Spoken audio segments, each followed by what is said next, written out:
For the last one, let us have the different types of punctuation marks. Punctuation, such as a full stop, comma, and apostrophe, are the marks used in writing to separate sentences and elements of a sentence and clarify meanings. But let us first have what is a punctuation mark.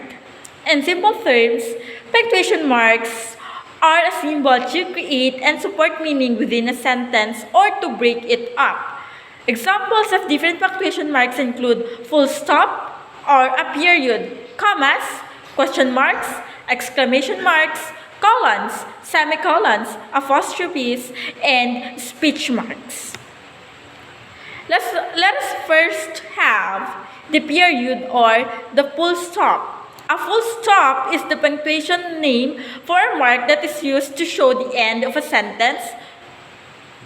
For example, Lucy went clothes shopping. She bought a lovely new skirt. Full stops are used to indicate that it's the end of a sentence, usually communicating a complete point or thought. It highlights the new sentence is about to begin. Next, we have the commas.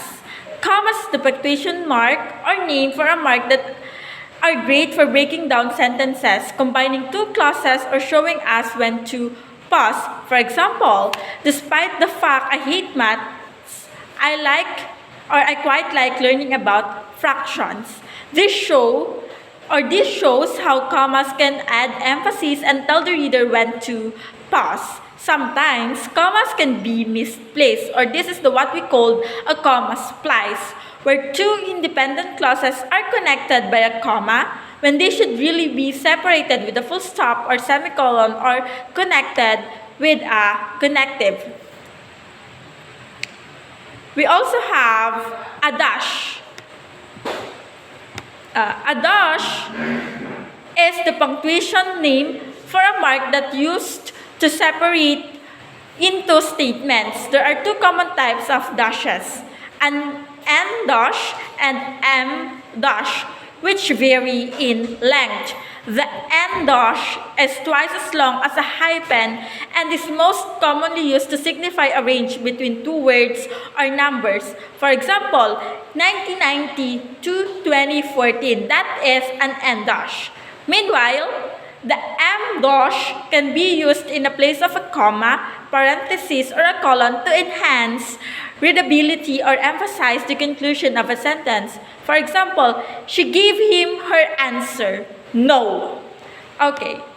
We also have hyphen. Hyphen or the punctuation marks isn't exhaustive, but it does contain the most commonly used punctuation marks with names. For example, Sarah had a part-time job that she worked on Sunday.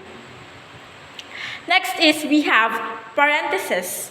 A parenthesis is a word, phrase, or a sentence that is inserted into writing as extra information using brackets, commas, or dashes. For example, James, who was terrified of heights, was going to ride the biggest roller coaster in the theme park. When a whole sentence is written inside the parenthesis, then the full stop will be included. Inside the parenthesis, for example, you'll be amazed. However, if the majority of a sentence is written outside the parenthesis, then the full stop should also be used on the outside. And for the brackets, we have brackets is the punctuation mark or name for a mark that are curved symbols that look like a parenthesis and are used to separate non-essential or additional information from a sentence. For example, she finally answered after taking 5 minutes to think that she didn't understand the question.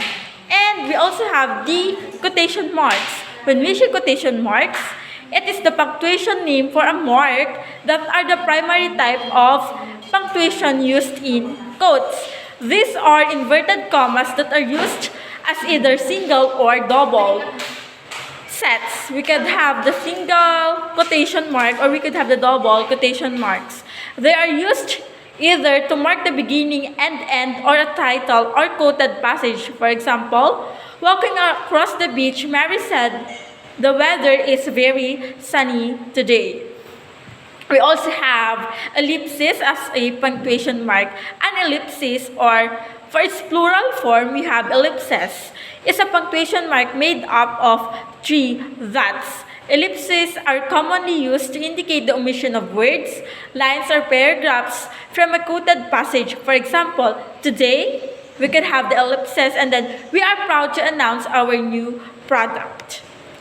So those are some of the punctuation marks we usually use in our everyday writing activities. So that's all for today. Thank you and God bless us all.